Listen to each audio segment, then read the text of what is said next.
This video is a continuation from the previous SolidWorks example part from the Associate Certification exam.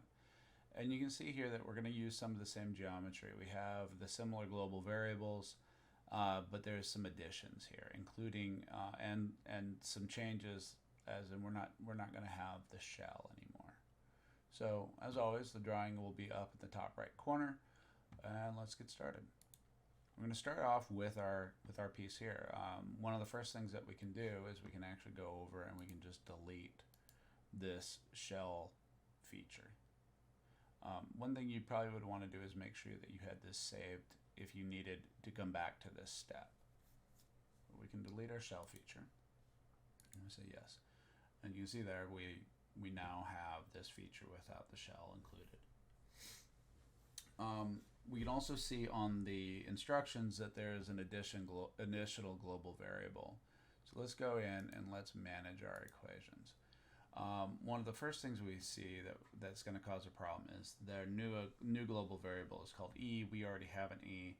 So we're just going to have to, instead of updating everything here that we've done for a new E value, let's just add in a global variable. We'll call this one F. And we'll know that when we're changing our values, that F will be equal to what the E is from the book. So in this case, it's equal to 25. And then let's also update our values to what the first question 3 has listed. So we have 60, 64, 140, 19, and 25.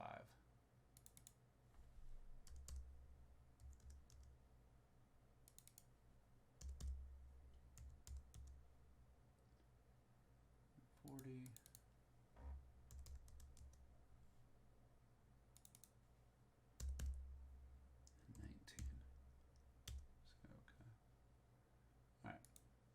So that gets us to where we have a good starting point here. All right, from here, the additions aren't actually that hard. There's a few different things in here that we can do, but really, we don't have anything that's too terribly difficult to start with here. So let's start off by doing the features that are going to be up here on this plate. So we have inset hole that goes down part way, and then we have a slot cut in here. So our inset hole, we'll just go to this face here and we'll start a new sketch. We'll do this in multi-parts. I find that a lot of times that's easier instead of trying to draw everything all together. A lot of times for me this is just easier. So what we'll do here is I want to go back and I want to go to this extruded cut feature. I want to go to that sketch and I want to make it visible. That way I have that center point for that hole. I don't have to try to hover around and see if it will select it for me automatically or anything like that. I just automatically have that value right there. So let's go here and we'll do another center point circle. Click on that center point we're going to pull out, and we'll go smart dimensions and we'll tell it we want its diameter to be 39. Say OK. Fully defined circle at that point in time. We can go to features, we can say extruded cut, and we can see that it's down from this surface and it's going down 12. So in this case we're actually okay doing a blind cut from this surface, because this is a surface we drew it on and that's where it's referencing to. So it's not referencing off the back side or anything like that. So we can actually just say 12 here and do our extruded cut down. And we see now we have that step down cut. And we're going to go back to this face here. And we're going to do a new sketch. And this new sketch is going to be the block that goes down in here. And one thing we might do is we might just go here and draw in a center point line. And if we make that center point line so it's horizontal, see the little yellow tab sticking up? That gives us a good reference off at this point. We can say escape. Now we have a reference that we can work off of for this cut. And I would think that the easiest way to do this cut will be to pick our center rectangle can go in and we can just choose our point here and draw our rectangle out, and we'll bring it past this object here. We'll say OK. All right. Say OK there. And then we can look at here and we can look and see if any of these features, or if they're asking for a global variable on any of them. And it doesn't look like that is the case. Looks like our width for the slot, it's a little hard to see. It's up, if you look up by where the angle A is at, you can see that they have a slot for the width for the slot is going to be 22, and then the depth all the way around is going to be 6. So we go up here and we go to our smart dimensions and we choose our width here. We can say we want this width to be 22. And because we drew in this center line and we origined off of that, it draws it so it's centered around that line, which is nice. We say OK. And then what we can do is let's go in here. Let's click on this face here, and let's convert our entities. And then we can go to our trim entities, and let's trim a few things off. So that cleans up this face here. We can trim these out. And then we can trim this back side off. All right, now we only have the part that's over the top of this piece selected. And with that, we can say OK, and we can go to features, and we see that we need to make this cut down 6, and it's 6 from that top surface. So we can say extruded cut, and we can say blind, or we could choose from surface. Actually, it's going to come from that surface anyway. So let's just do our blind cut down, and we're going to make that blind cut down 6. Say OK. And there we go. Now we have that cut made. Look at it, see if it looks roughly close to what the drawing looks like. I believe it does. It looks maybe a little wider than what the drawing is showing, but we know we have that value correct. Now we can go here, and we can do a new sketch here. And since we made this visible still, we still have that center point up there, which is really nice. So we can go here, we can reference off of there, and we can draw a vertical line down. We can do the same thing that we did before, right? So we have a vertical line there, and we can do a center point rectangle. This one, we can actually snap it to these lines here, and there we go. So now it's linked there. We'll still want to go in and add dimensions to it, but because we snapped it, it actually is showing that as defined. So we probably don't even have to add dimensions. It will tell us it's over defined. So let's go in here on our smart dimensions. The only thing we need to do is we need to tell it how long this is. So this length is going to be 56. All right, and that stretches us out there, and we're actually good to cut at this point in time. So now we can go in and we can say, OK, go to our feature, go to our extruded cut, and we are already set up to extruded cut back in 6. We say in 6, and there we go. Now we have that second cut made. All right. At this point in time, I'm OK with going in and making this drawing so it's not visible anymore. So there we go. We can hide that. So now we have that made. Our next step that we can do is we can look here and we can say, all right, we've got this interesting little bracket piece that's coming up in the center on this part of the piece. And so that's going to be, potentially a little tricky to draw, but not horrible. So let's go and let's just draw it as a rectangle, kind of like we did this, and we can just fill it the top of that rectangle. So we need to look and we need to see that we have that global variable E is coming in. That global variable E is telling us the distance from the base of the piece up to the center point of the holes that are drilled in this piece. So let's go in here and we're just going to start a drawing plane, a reference plane. We're going to base it off of the back side of this piece. But you can see that the first part of that bracket actually starts 15 in from this line here. So what we can do is we can actually just do reference geometry, and we can do a plane, and we can reference it off of this face. And in this case, they're actually referencing in that direction. We want to reference in the reverse direction. And so we'll flip our offset, and we want to reference it back 15. And then the other thing that we can do,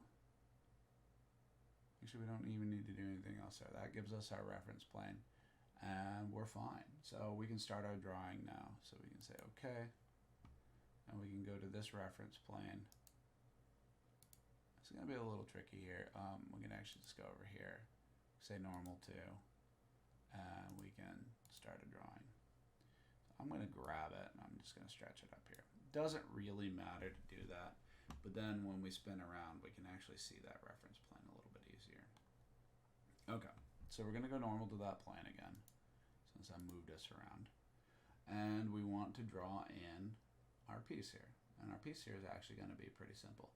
We don't even need to do the fillet side of it. We will just find our center point, which is here, and we will draw in a vertical line that goes through center. We'll say okay. And then we can either mirror this entity across, or, I mean, there's multiple ways that we could do this. So let's start by just drawing some lines here. Start off of this line. We're going to come up. Going to go away and come back down to it, and then we can come across here, come back down, and go across. All right, so there we go. We've got an object drawn. Say okay. First thing we can do is go in and fix a few things here. So we can tell it we want this point to coincide with that line. That shifts it over, so we're centered around that line now, which is good. And then we can just add in some values, right? So if we look at our drawing here, we can see that our full height up to the center point here is going to be equal to E. So we go smart dimensions. You can take this. I'm going to say this is equal to, remember we want to set the equal signs. We'll choose our global variables, and it's not actually E anymore. Remember, it's going to be F. F, say okay. And we can then actually draw in our circle. Let's see if there's anything else that we can do here. I think we're okay.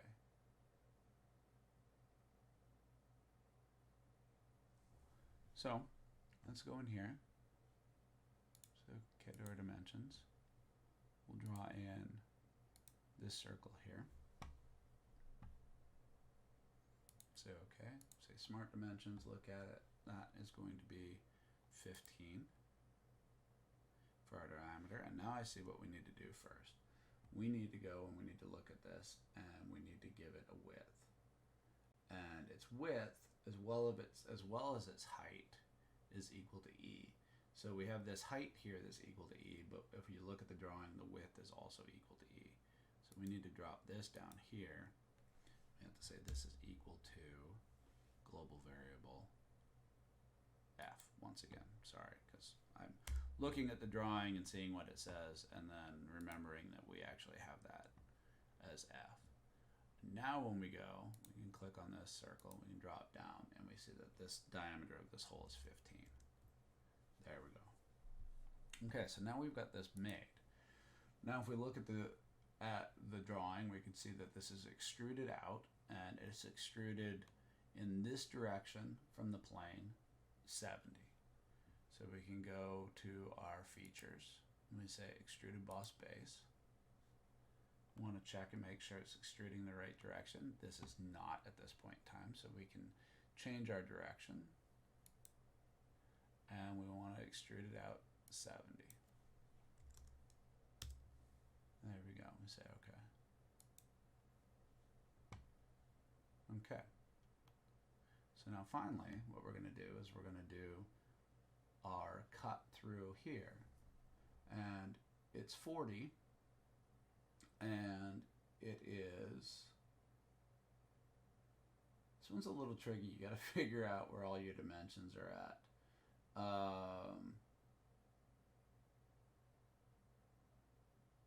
15 to there, 40 through there, but it doesn't necessarily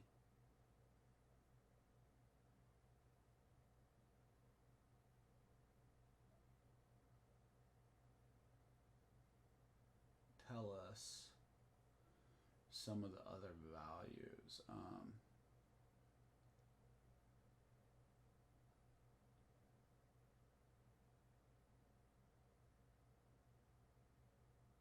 As far as whether or not it's centered down that cut.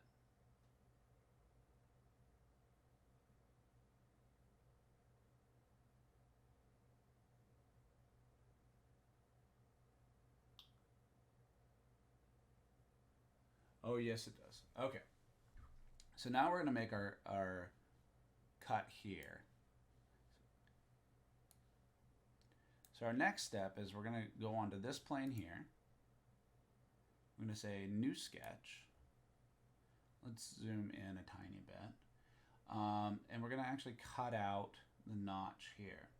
And so we're going to draw a square for our cut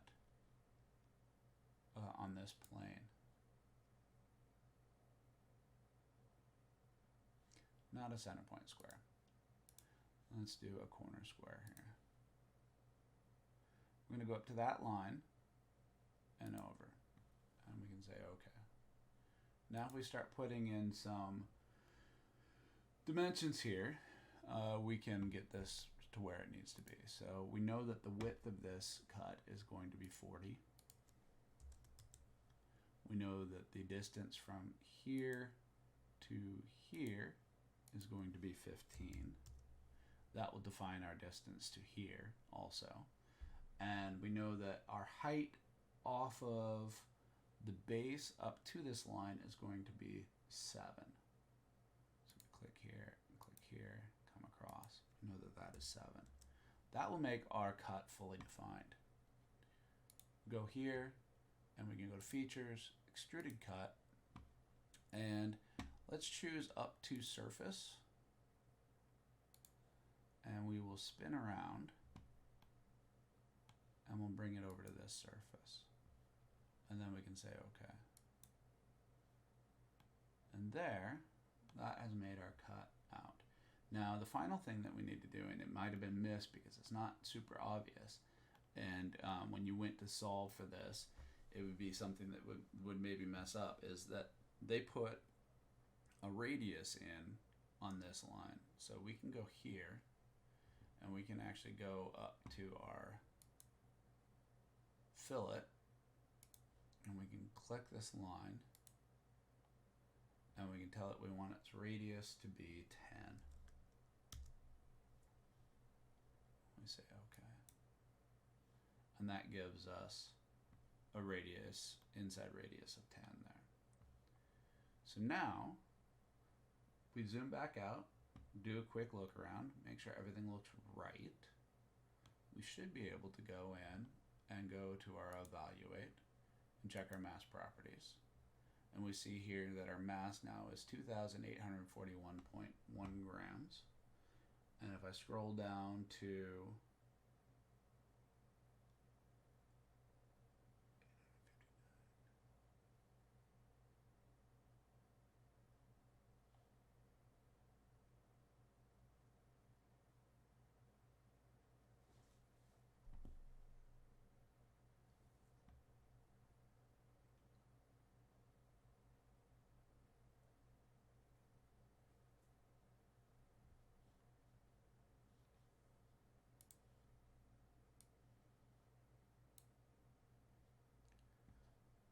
All right, so I wrote 56 here, but that's actually wrong. We need to look at the drawing again. We see that our length is not from the top of this cut down to here. It's actually from the top of the piece down to here. So we know that our cut here is 6 deep. But the other thing what we could do is we can just click on this value. Let's delete that height. And let's do it so that it matches up with what the drawing says, just in case other values would change. So we're going to click on this, click up on this top piece, go off of here, and then we're going to say this is 56. That gives us a fully defined cut here. We say OK, and go to Features, do an extruded cut. We want to spin around here, and we want to make this extruded cut back in 6. Say all right, and say OK.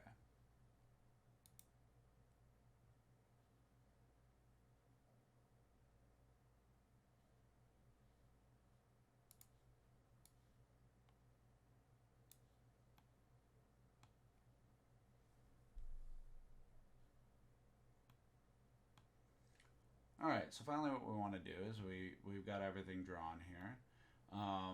We can go in here and we can make it so this plane's not visible. It's not a huge thing, but just hide it, clean everything up a little bit. Now let's look at let's check our evaluation and see what our mass properties are. So click on here. We can see that our mass properties now are that. Let's try to rebuild.